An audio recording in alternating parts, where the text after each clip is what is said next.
Welcome to another episode of We Are Carbon.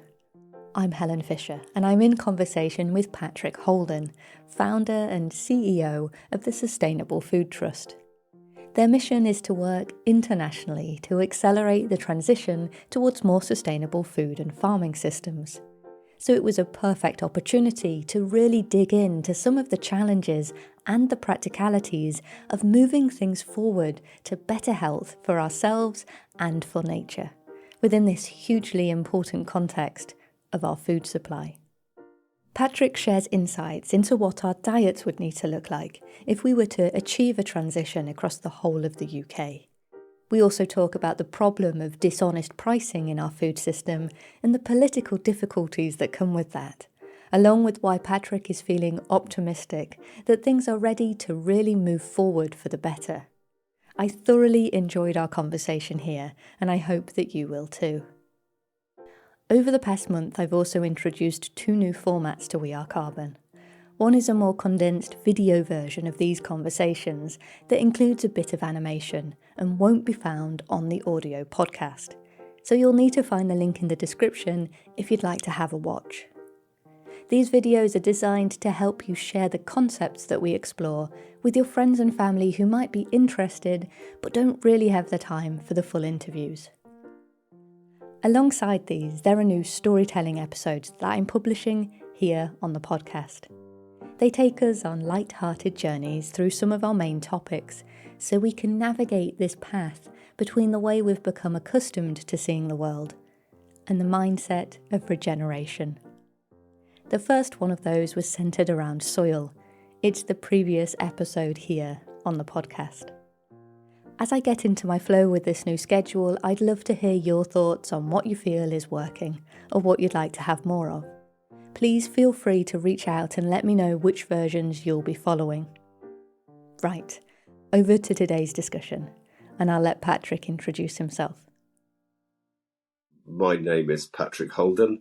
I am speaking to you from our farm in West Wales, which is about 10 miles in from the coast and near to the town of Lampeter. It's about 300 acres, and we milk a herd of Ayrshire cows, around 90 of them, and we turn all their milk into cheese on the farm. And we have been here about 50 years, just slightly more. I came as part of a Back to the Land community in the early 70s. And during the time here, I've had a couple of day jobs. Well, I've done a few things outside, but my main day jobs have been working with the Soil Association, which I did for maybe 20 plus years, during which time I was director between 1995 and 2010. But after 2010, I set up a new organisation, the Sustainable Food Trust. Our mission is to accelerate the transition towards more sustainable food systems, working internationally and nationally and locally. And here we are. Probably more to say.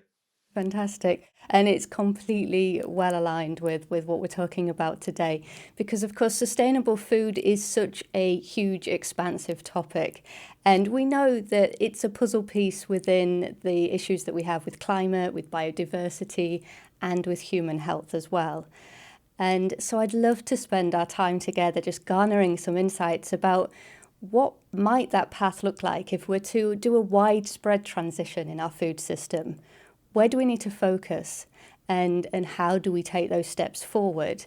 And to start this, looking at where we are today, such a huge majority of our food is coming off the shelves in very big supermarkets. And it is actually very convenient, and there's a huge variety, a lot of choice for people, and it's remarkably low in cost when we sort of put everything into perspective. So we could say that that sounds like such an incredible achievement that we've made with society to have this access to food. And yet it is absolutely riddled with so many problems. And those problems are all the more difficult to solve, to pick through and to put into the right direction, because we have this daily dependency on buying food. So I think I'd love to start with this question of why is this so-called cheap food not actually really all that cheap? Yeah, it's right that we should start by assuming it's a great story before we realise that it isn't a good story at all. And maybe at the very heart of it lies the dishonesty of food pricing, because the apparently cheap food that most of us buy in supermarkets is not really cheap at all. If you price in the damage that it is causing to nature, to loss of biodiversity, to climate change, and sadly, most sadly of all, to damage to human health. But none of those costs, which economists call externalities, meaning sort of price impacts which aren't reflected on the label of the price that you pay for your food, the failure to incorporate those externalities in our food pricing, and worse than that, to kind of add insult to injury, the farmers that are delivering more positive benefits in their farming systems, those so-called positive externalities are not reflected in the price we pay for our food either. So you've got a double problem and a completely dishonest way of pricing food. And in a way, one way to look at it is that if you farm, or even just if you produce food in a garden, there's the kind of balance sheet of nature which you're managing. So you have soil just in a bed where you grow vegetables, and you have all the natural capital that is you're looking after, and then you produce food, or you do whatever you do, and then there's an impact on the soil, on the natural capital, on you, on your health, which is kind of part of natural capital, because we're not separate from the world we live in. We are part of nature.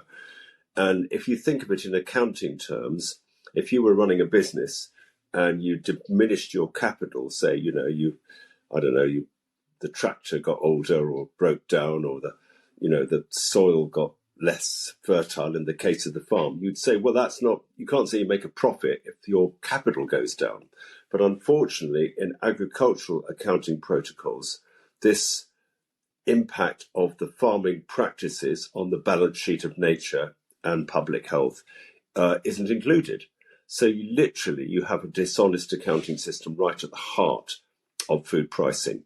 And unless we address that, food which is causing damage to us and to the environment will appear cheaper than food which is actually doing good for both.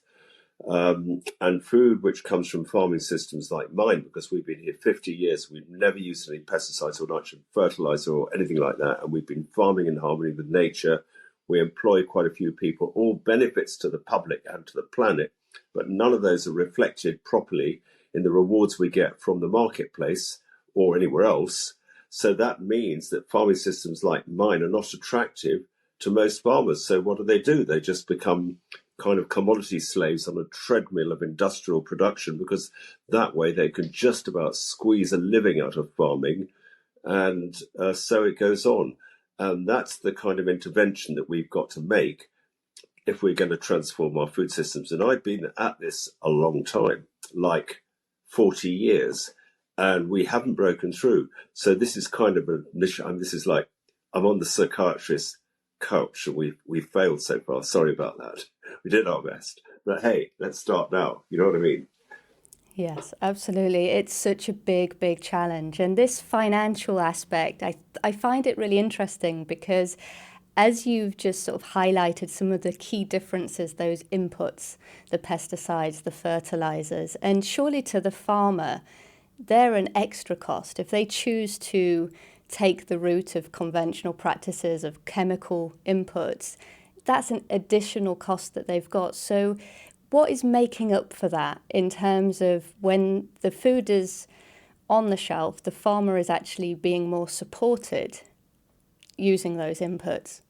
Yeah, but even those inputs are dishonestly priced. So if you buy a ton of nitrogen fertilizer, I can't remember what the current cost is, but it went up to about £1,000 a ton in the early stages of the Ukraine war. It's come down a bit now, but I think before Ukraine it was as low as £200 or £250 a ton if you shopped around.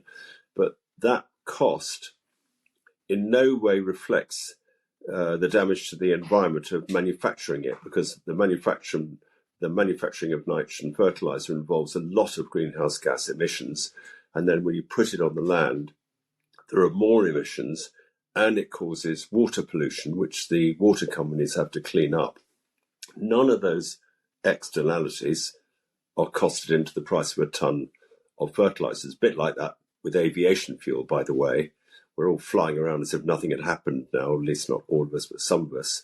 And I've just been to COP, so I'm not immune from this. But, you know, a lot of, when you go to an airport these days, it's as if it's just business as usual. And one of the reasons why it's so cheap to fly is because there's no tax on aviation fuel. If it was taxed according to the damage it did to climate change, then probably a lot of us would fly a lot less because we simply wouldn't be able to afford to. Whereas if you use nitrogen fertilizer as a conventional farmer, let's say it costs even £500 a tonne, if it does, the amount of extra crop yield you get, at least in the short term, is so great that it more than covers the cost of the investment. And it's the same with pesticides. The true cost of pesticides is the destruction of nature and indeed the destruction of public health. But that doesn't appear on the price ticket, and so on and so on. So really, we live in a world of topsy-turvy economics. And, you know, some people, I'm just about to go to the Oxford Real Farming Conference in January. And, you know, we gather together all the people who are really radical kind of food transitioners, and many of them would like to abolish capitalism, which I think is, you know, fine for some, but not going to happen anytime soon. My suggestion is we simply make capitalism honest as a starting point and get the pricing that we pay for everything to reflect its true cost. And that is a term, true cost accounting, would mean a world where everything carries its proper price. Even if we achieve that, the transition would be a lot easier. So if, you know, the cheap chicken, which you can still buy, I think, for about £3.50 or something like that in a big supermarket, was to carry its true cost, it would probably be £15, £20. And if you got the price kind of more equal between the organic chicken, which is proper chicken, produced in a real way without damage, compatible with the dishonestly priced so-called cheap chicken, which causes all this environmental damage and damage to our health, then I think that would make it a lot easier. But of course, that won't happen anytime soon because governments don't want to take action to make the polluter pay because it would put the price of food up.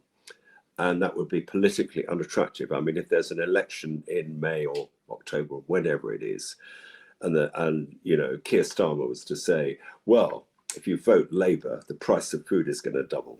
Well, it wouldn't really double. Yeah, it wouldn't really double, but it would. He could say something like, "I'm going to make the price of food honest," and we go, "Oh, great! What will happen then?" Well, the price of food will go up, and then he could say, "But don't worry, even though the price of food will go up, the nutrition you get from it will nourish you with less food. You won't get obesity, diabetes, food intolerances, diseases of the immune system, cancers, and all these previously uncommon diseases because the ingredients in the food won't cause those. So you will be healthier, will spend less on the NHS, and the food you do eat will make you feel really good. And there'll be much less waste, and we'll eat differently." I mean, if we could get all that into Keir Starmer's mind, so far haven't done that. That's part of the failure of 40 years. But I mean, that's what we've got to do. And the question is how we do that. And I think the answer is we have to get a nation of informed individuals. So this conversation between you and me is an important conversation because we are in kind of microcosm reflecting a transfer of information, which I think the public are now thirsty for, but haven't yet got. So I think it's really great that we're speaking because I don't know how much background you have in agriculture or anything like that, but presumably anyway, even if you have, you're just a normal citizen as I am, asking the question, how can we make our way in this troubled world and make the food that we eat and the farming systems behind the food we eat better? Absolutely. Incredibly well said because I have a little bit of background in farming on a very, very small scale, but also a huge amount of conversations. And the conversations with people are where we recognize not just the importance of these topics, but how they're interconnected and spreading through all different aspects of our lives, and the resilience of our economies and our food and our health and our planet, so incredibly intertwined together that we just can't really ignore having these conversations anymore, I don't think. So it's really interesting. My son Harry plays rugby, and I mean, I was never interested in rugby. If your son plays rugby, you have to get interested. So he was watching this program a couple of days ago. The Scarlets, which is one of the Welsh sides, play the Georgians, and the Scarlets, who used to be really a top rugby side in Wales, they were thrashed by the Georgians.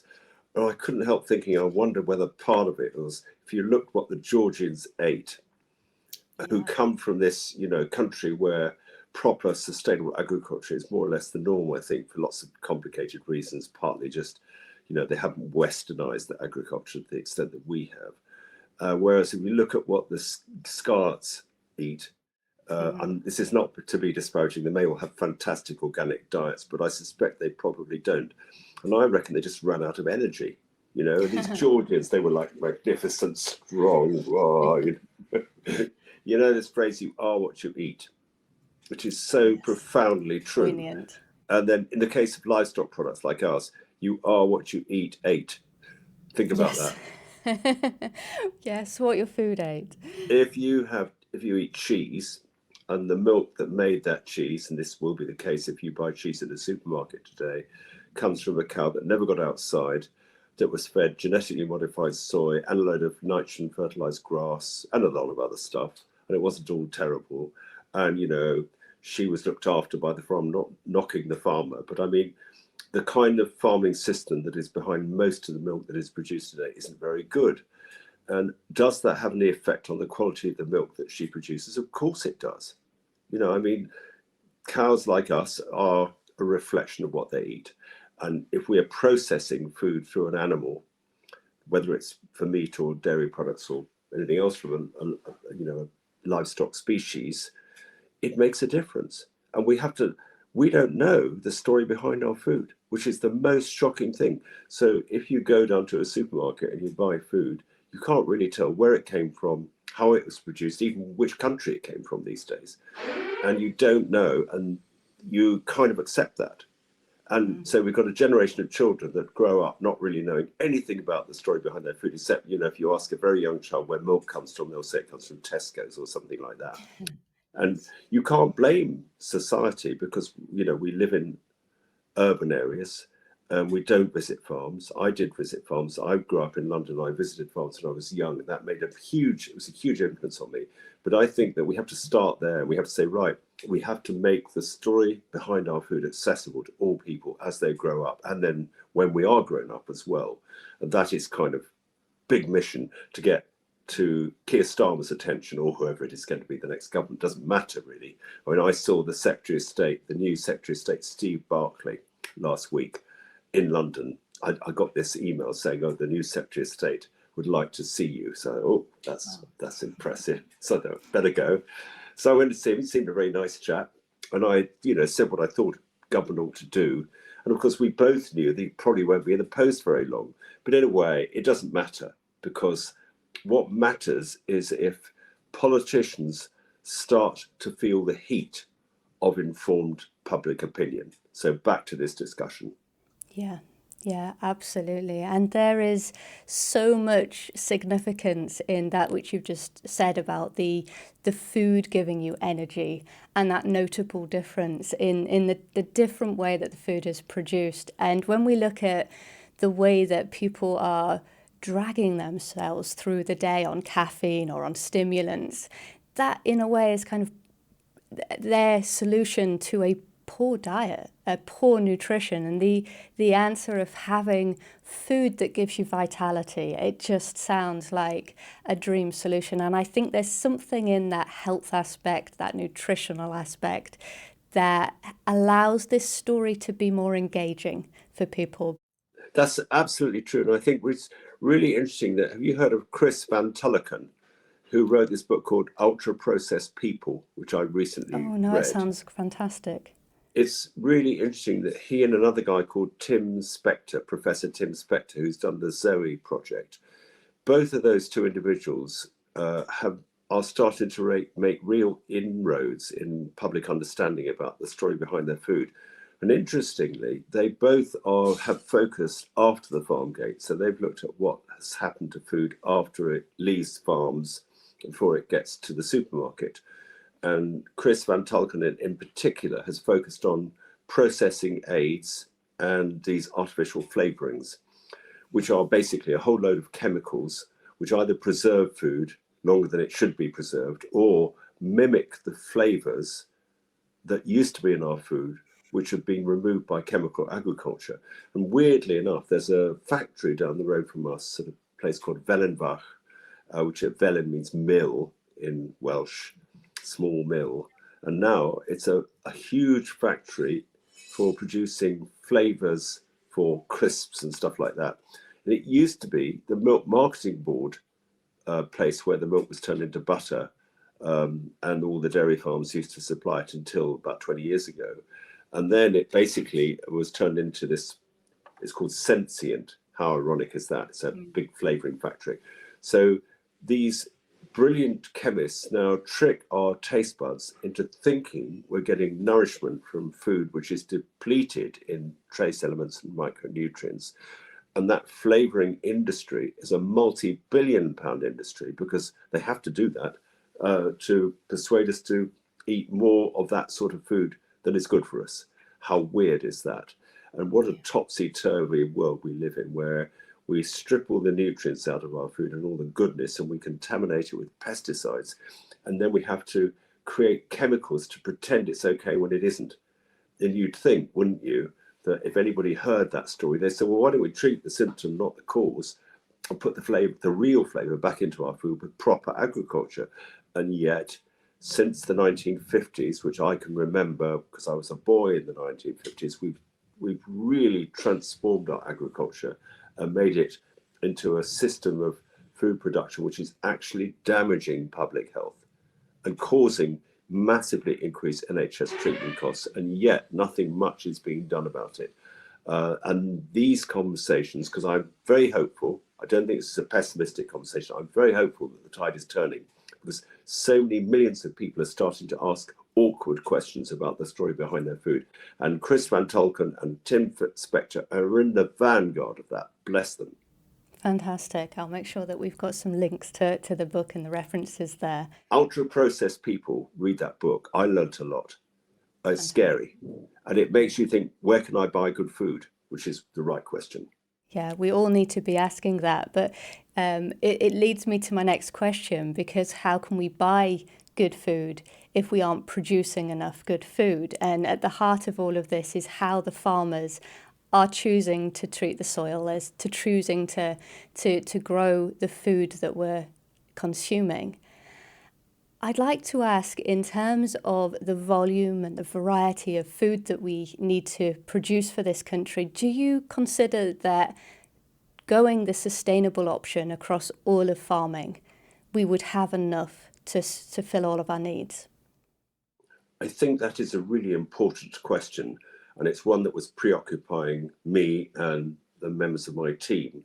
So we thought, well, since we can't easily answer the question, why don't we organise a report which we called Feeding Britain from the Ground Up, which is effectively a modelling exercise where we allocated different farming systems, all of which were sustainable and regenerative, right across the UK, and calculated the changes in productivity, yield, and proportions of food which would come from that system of farming, were a political decision to be taken by the government or, us all, that we would transform the whole of the UK to a properly sustainable food and farming system.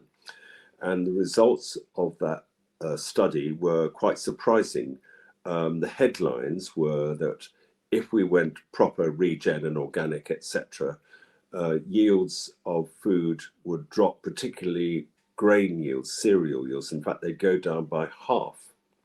But since half the grain we currently produce is fed to intensive livestock, that would be okay as long as we stopped eating intensively farmed animals. And that means a sustainable diet aligned with the productivity of the output of a sustainably farmed UK would have no more cheap industrial meat like chicken and pork and intensive dairy products from mega dairies, the cows that never get out, which I mentioned earlier.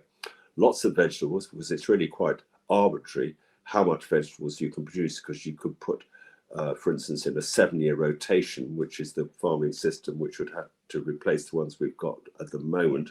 If we want to go biologically based and not chemically based, you could slot in a crop of potatoes or carrots or cabbage or whatever you wanted to do. So really the amount of vegetables we could grow in this country is easily aligned with sustainable farming principles. But if you fast forward straight to the headline conclusions of the report and you ask the question, well, if we all went sustainable, will we have enough to eat? Let's just make it simple. The answer is yes. We could maintain our current levels of national self-sufficiency in our staple foods, but only if we changed our diets and aligned them with the productive capacity of those sustainable farming systems. So then the next question is, well, what would that diet look like? As I said, plenty of vegetables, plenty of in-season vegetables and fruits, because we can grow really good fruits, again, in season in this country, whether it's top fruit, apples and stuff like that, or raspberries and strawberries, but you wouldn't eat them all year round. You'd eat them when they were, in their most abundant at the right season. Plenty of grain products, because although we'd have less grain, we'd prioritize the grain for humans. And we still have chicken and pork because they can eat arable byproducts and a surprising amount of grass, actually. And also food waste, if we treat it and make it safe, which the government banned, by the way, after the BSE crisis. They banned the feeding of food waste to pigs, which is a stupid thing to do. They didn't think it through, but we can change that. Chicken would become an occasional treat, as it was in the 50s and 60s when I was growing up. Once a month, if you were lucky, it cost 12, 15 pounds, something like that, which is fine. It's an expensive meat. It should be expensive. And the staple meat, and this is the surprising thing, would be red meat, grew up from grass-fed and mainly grass-fed animals. And you can have lots of dairy products from mainly grass-fed dairy cows as well, as we know, because that's what we've got here, although we do feed some organic grain to them, which we grow on our farm.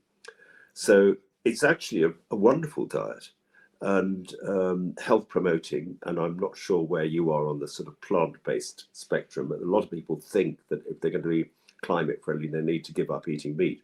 Well, that is just not true. Actually, it's slightly even the reverse of that you need to eat the right kind of meat, the right meat from the sustainable farming systems that will replace the ones we've got at the moment. And that means no more cheap chicken, but a surprisingly large amount, not over large, but a significant amount of meat or dairy products from grass-based systems.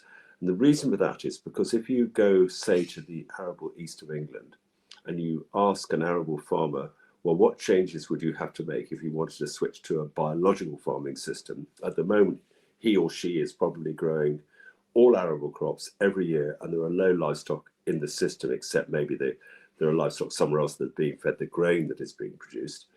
The answer is that farm would have to change to a rotational system to give up chemicals, which would probably be 50-50 split between fertility building and then the running down of the fertility in maybe a 7 or 8 year cycle, during which time you'd have to have what's called a herbal ley, which is a mixture of grasses and chicory, plantain, sheep's parsley, burnet, all sorts of yarrow, all sorts of leys of plants which coexist with the grasses and the clovers, which are nitrogen fixing.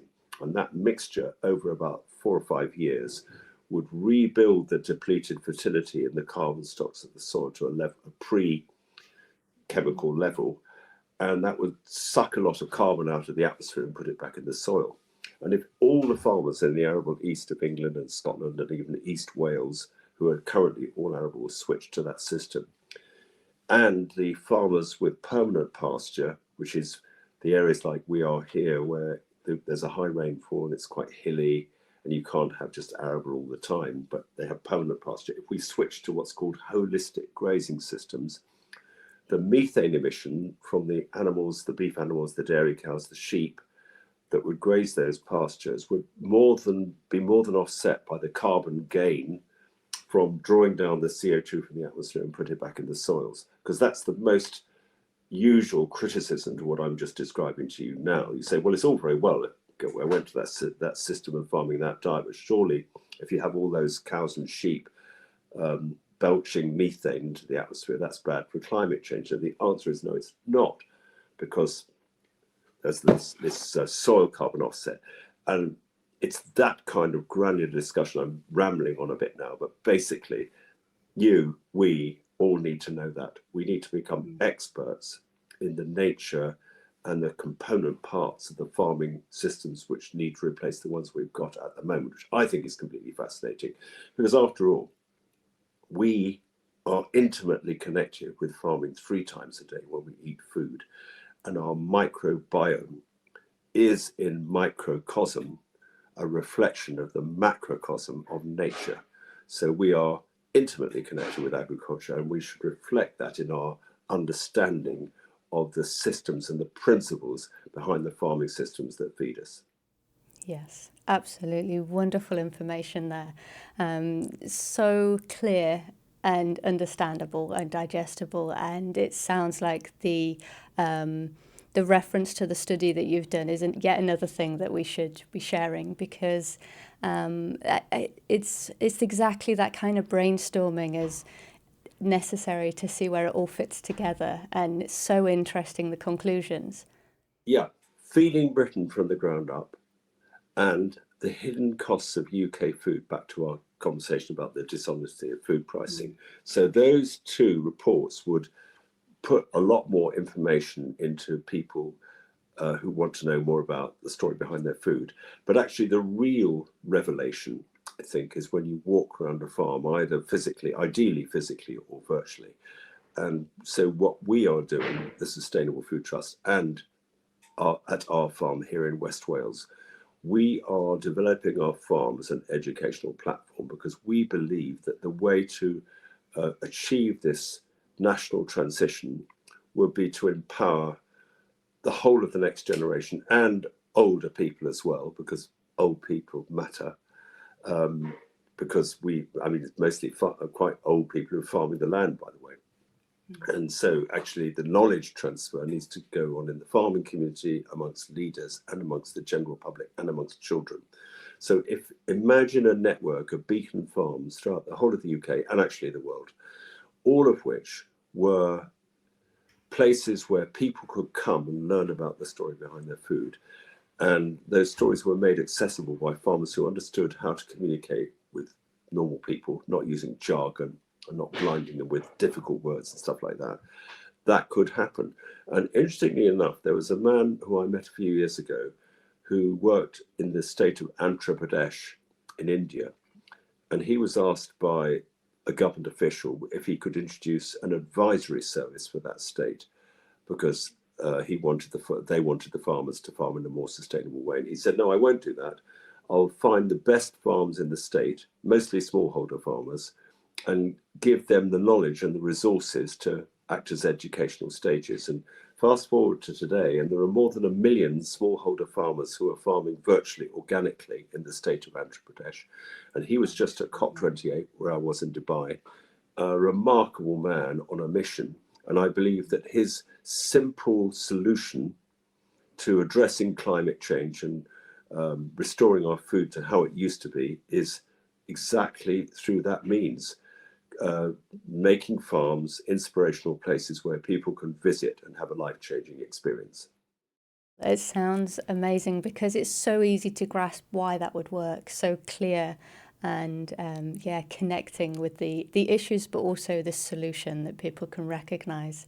I'd Seeing love is to ask believing. exactly that. It's much more powerful than just dictating words all the time. Yeah, exactly. Yeah. Yeah, I'd love to ask you briefly about your farm, and what about the experience of farming helped you to have those moments that made you think we need to do things differently, and you set up the Sustainable Food Trust as a farmer experiencing the issues on the ground. Yeah, we're only a tiny organisation really, and there's a massive need for transformation at the moment. But we don't want to be a large delivery organisation. There's lots of other organisations out there, hopefully, which can deliver the change. But we want to be a sort of catalyst and a planter of new thinking and new ideas and an influencer. And I hope that that's what we achieve, at least on a good day. And we have an aspiration maybe to produce more educational resources like short films and maybe animations. I know you're a specialist in animation, which make these stories more accessible for people who don't have the chance to visit farms or haven't yet had the chance to visit farms. And I think that the idea of setting up the Sustainable Food Trust was linked to that. How can we be a catalyst to accelerate a transition that's trying to happen but not happening fast enough? And we thought, well, we need to work in three ways: top down, bottom up, and in the middle. And the top down bit, which is what really took me to COP28, despite the carbon footprint of the flight, and it's a fascinating discussion. Can anybody justify traveling anywhere these days? I mean, I don't want to be sort of hair shirt and fundamentalist about this. I think we all have to, in the end, be responsible for the consequences of our own actions. And so I'm freely saying, I went out in a British Airways, whatever it was, came back in a big 380 at the back of the plane, mind you. And, there's a big carbon footprint to that. But I think me going was important because as a direct result of the then Prince of Wales, now the King, setting up a thing called the Sustainable Markets Initiative. This is back in 2020 at Davos, the World Economic Forum, which I've also been to a couple of times. His proposition was, can we change our food and farming systems and all the other systems that are part of our world in the time available to avoid irreversible climate change? And his conclusion was, only if we involve the big businesses. And a lot of people have very disparaging views about big businesses, and understandably so. But he said no, because business acts faster than government. Government always reflect public opinion and follow. They never lead, whereas sometimes businesses can lead.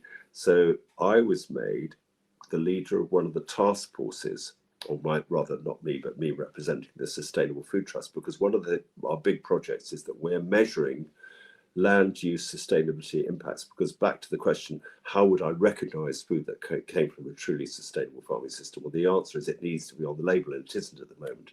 The organic label is a good label, but basically, if you go shopping looking for good food, it's hard to navigate it. So we thought, well, if all farmers of the world, smallholders, large farmers, everyone, measured their land use sustainability and the impact on soil, on nature, and on social impacts every year using a harmonized framework, then you could use that information to drive change, because either the government could invest in farming systems that have those outcomes, or you could go into your local supermarket and buy a food product with a high sustainability score.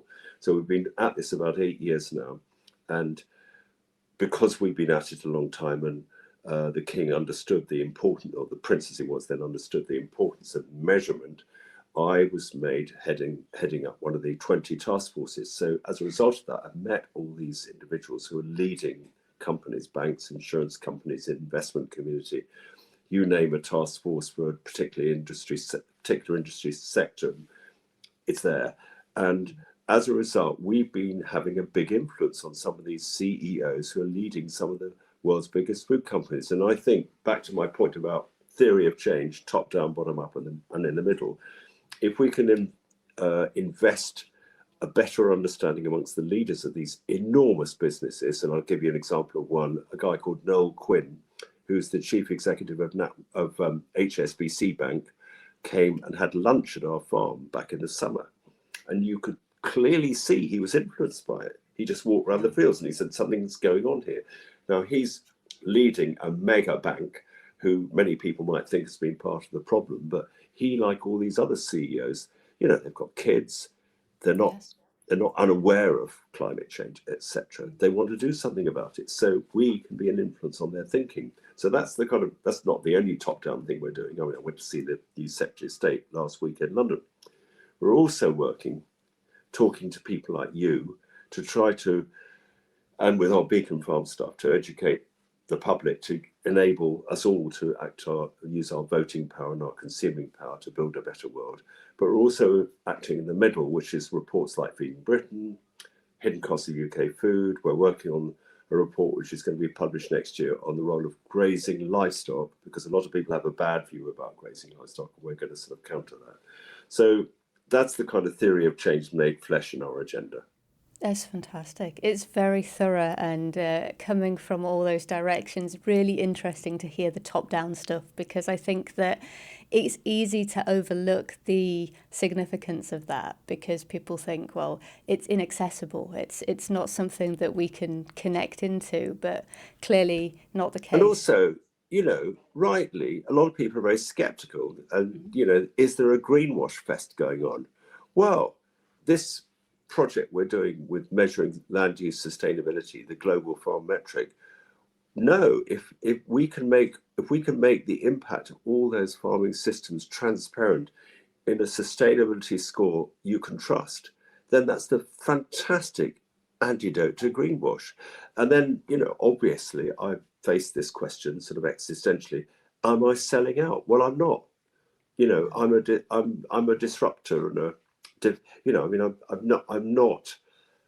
I'd like to think I was a reasonably principled person, and by not getting into bed with, but kind of getting to know these people in leadership positions, I'd like to think I can speak true to them without being rude to them, Yeah. and the relationship can survive. And that's what I try to do. And interestingly enough, the agribusiness task force is led by a chap called Grant Reed, and he used to be the CEO of Mars, which is one of the world's biggest food companies. He's a Scot, actually. I've just been on a video conference call with him about half an hour ago, which is why I was a bit late for this discussion. And, he's a good man. I mean, has he been leading a company which has not exactly been perfect in terms of the impact on public health? Probably. Does that make him a bad man? No, absolutely not. It's a really interesting man. And funnily enough, on the screensaver, he had a picture of the Kulin Mountains, which is the range of mountains on the Isle of Skye that I know very well, that I traversed back in the 90s. And so we made a little pact when I saw it on his screensaver that we'll have to traverse the Kulin Ridge together. So that's a very good example of the kind of friendships that I've made, which I think could be a positive influence for the future.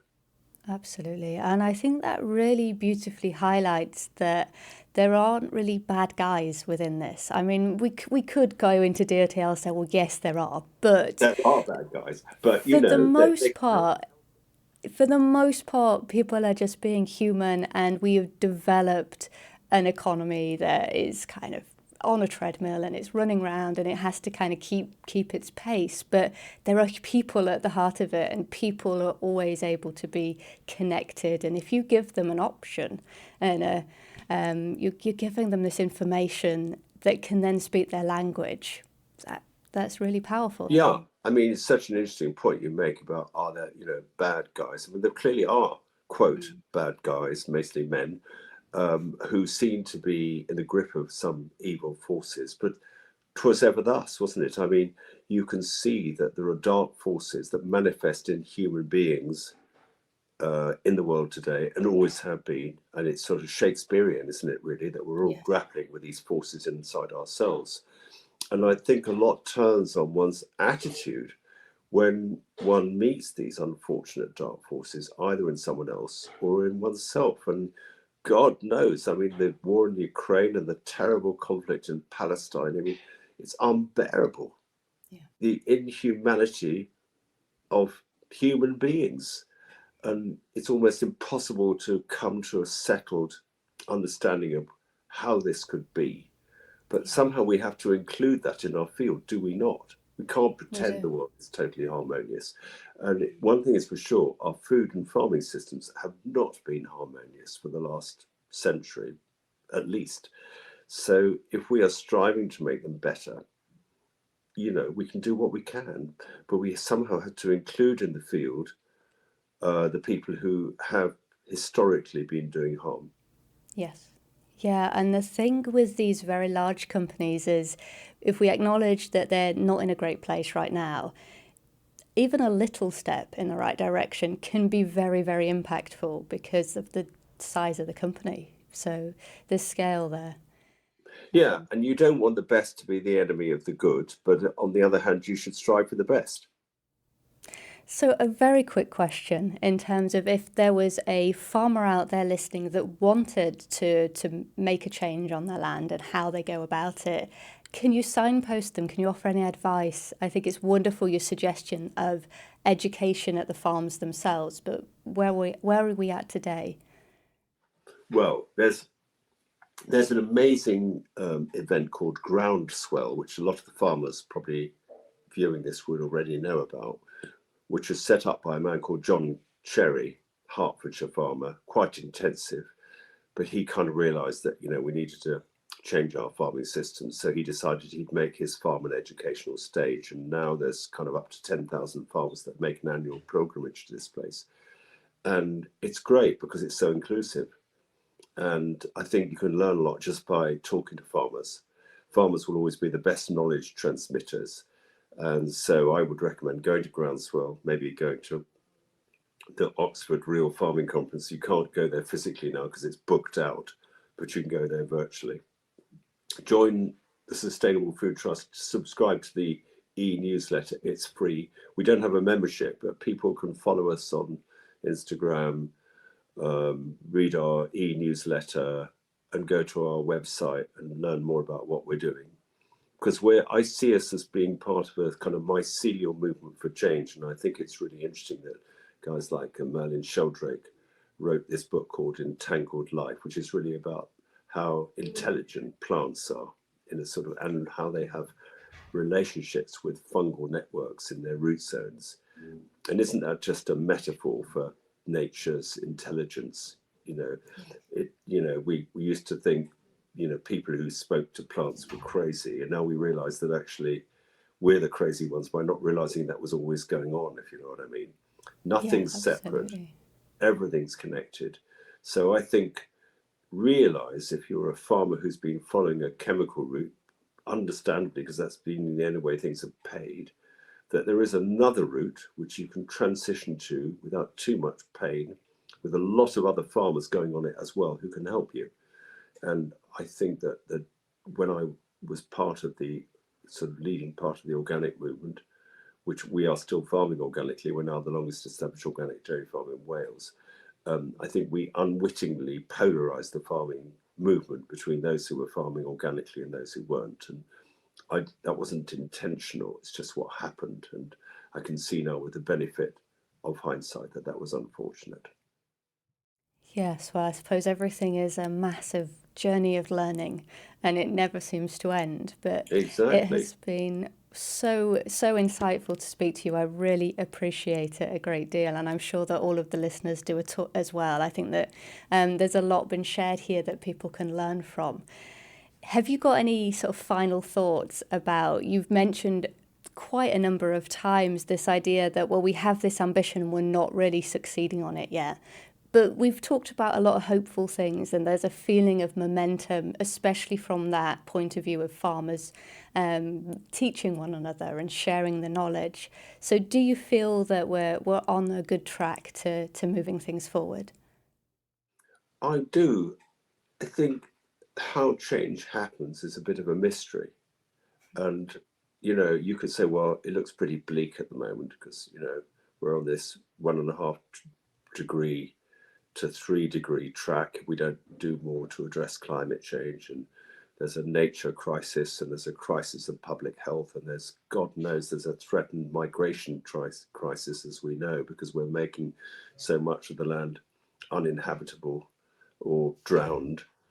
And it all looks very scary. But I think that this idea that there could be a shift of consciousness, which few could predict the timing of, but does happen from time to time, I think is very much on the agenda at the moment. And whether it's, there's this thing, animals that know when the tsunami is coming, or some sort of collective intuitive intelligence which then changes behavior.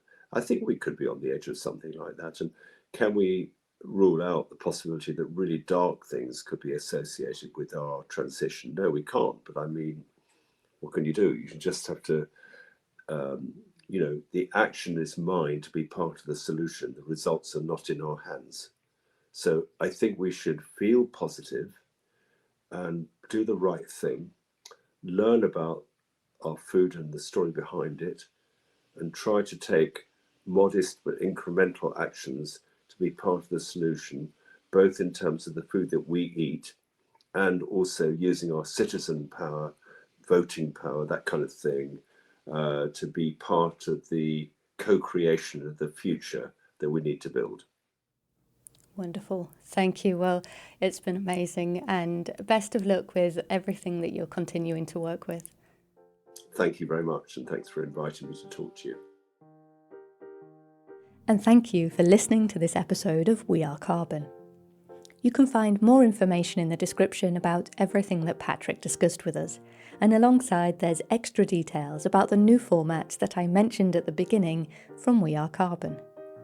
New episodes of the podcast are added every other Tuesday, so don't forget to subscribe to keep up to date. And let's keep figuring this all out together.